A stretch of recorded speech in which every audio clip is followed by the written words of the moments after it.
এই মুহররম মাস আসলে তারা বুকসা হবে আর বলবে হাই হুসাইন ইয়া আলী বলে বুকসা ভাই আর ডাক দেয়।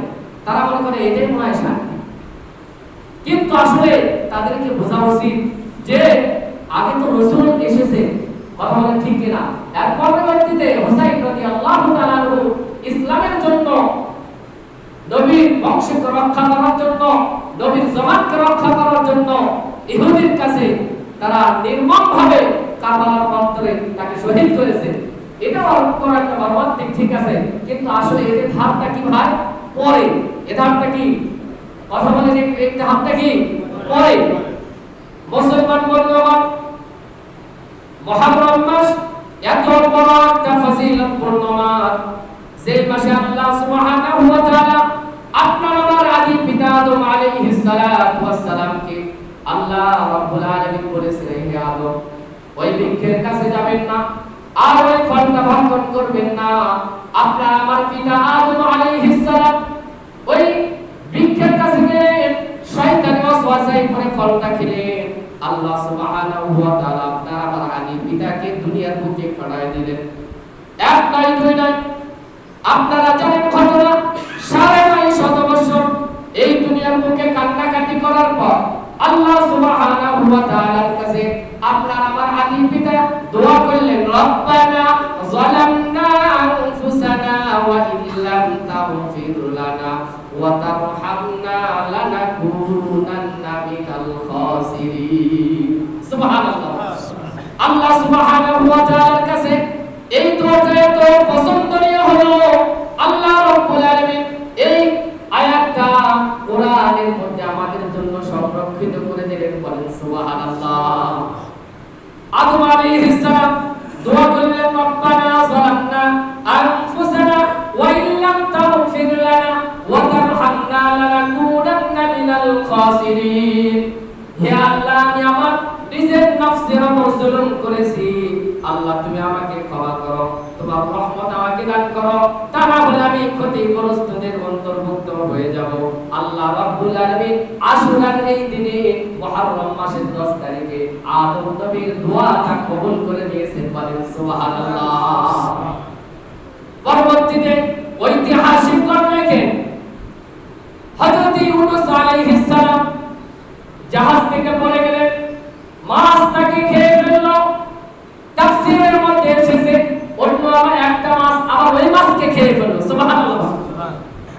গভীর জলে, গভীর পানিতে, অন্ধকার, রাতের অন্ধকার, মাছের পেটের অন্ধকারের মধ্যে ইউনূস আলাইহিস সালাম চিন্তায় পড়লেন, এই অন্ধকারের মধ্যে আমি যদি মানুষকে ডাকে আমার জব শুনবে না, কিন্তু একজনকে ডাকলে এই গভীর পানির নিচে মাছের পেটে আমার ডাকটা শুনতে পারেন, তিনি কে?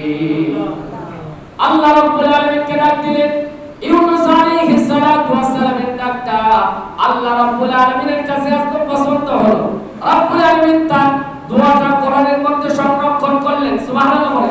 আল্লাহ অনেকে জানি পড়েন, লা ইলাহা ইল্লা আনতা সুবহানাকা ইন্নী কুনতু মিনাজ জালিমিন।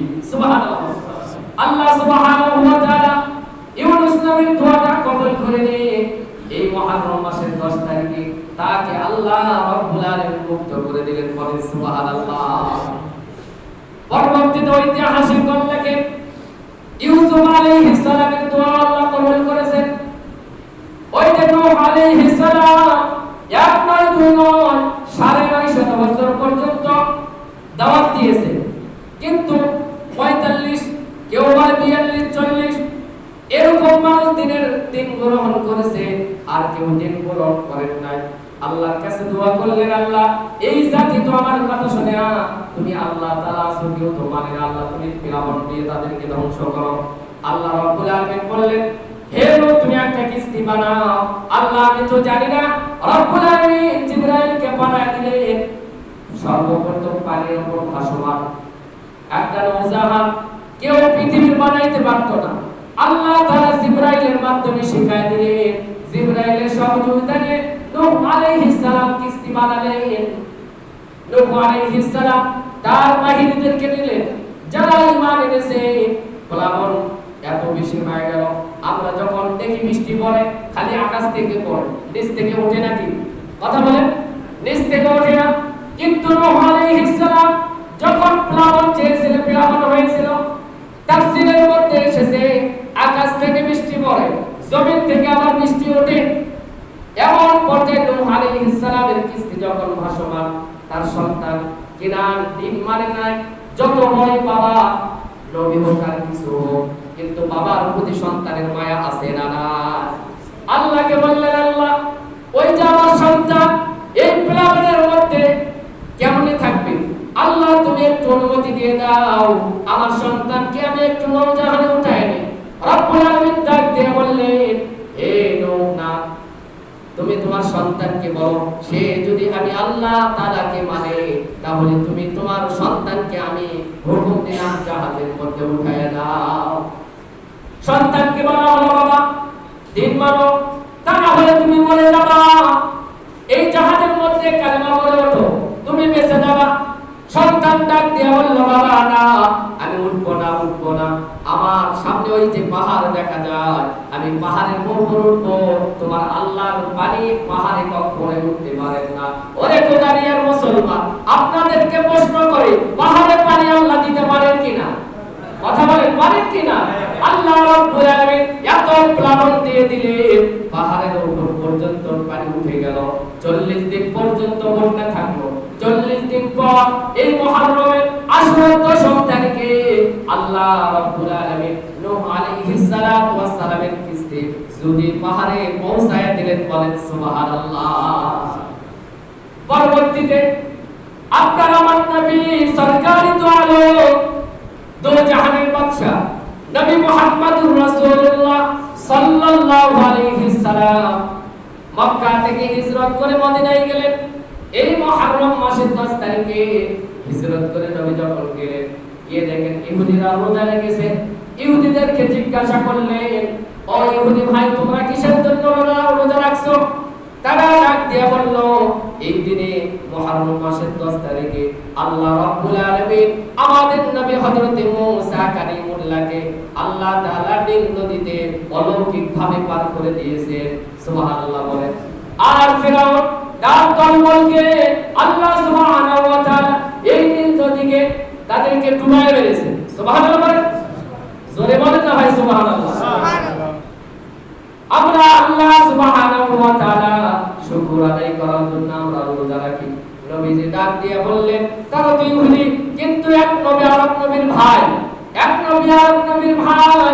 নবীজি সাহাবাদেরকে বললেন, ও আমার সাহাবারা, তোমরা শুনে রাখো, এক নবী আর এক নবীর যেহেতু ভাই, তারা নবীকে আল্লাহ রাব্বুল আলামিন অলৌকিকভাবে নদী পার করে দিয়েছে।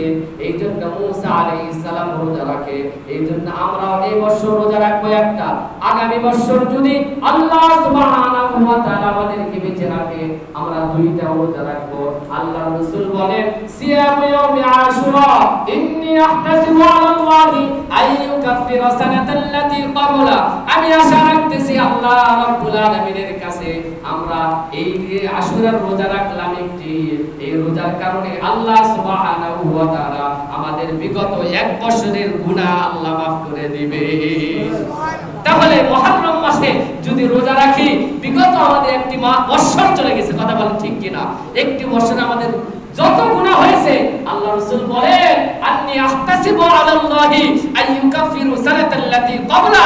আল্লাহ তাদের 1 বছরের গুনাহ মাফ করে দিবে। আল্লাহ রাসূল বলেন, আফদালুস সিয়ামি বা'দা রমাদান শাহরুল্লাহিল মুহররম। আল্লাহ রাসূল বলেন, রমজানের রোজার পর আল্লাহ রাব্বুল আলামিনের কাছে এত বড় বরকতপূর্ণ রোজা হলো মুহররমের রোজা। সুবহানাল্লাহ। এই জন্য মুহররমের রোজা আমরা রাখবো। আজকে 8 তারিখ, আগামী কাল 9 তারিখ, রবিবার 10 তারিখ। মা বোনদেরকে একটু বলে দেবেন, মা বোনেরা রোজা রাখে, আপনি আমি যদি রোজা নাও রাখতে পারি, কিন্তু মা বোনদেরকে যদি বলে দেই, একজন ভাইকে যদি এই দিনের দাওয়াত পৌঁছায় দেই, আল্লাহর রাসূল বলেন, এই ব্যক্তি রোজা রেখে, এই ব্যক্তি আমল করে যতটুকু সওয়াব পাবে, আপনি বলে দিয়ে ততটুকু সওয়াবের অধিকারী পাবে। তাহলে বলে দেওয়া দরকার আছে না নাই? কথা বলেন আছে না নাই?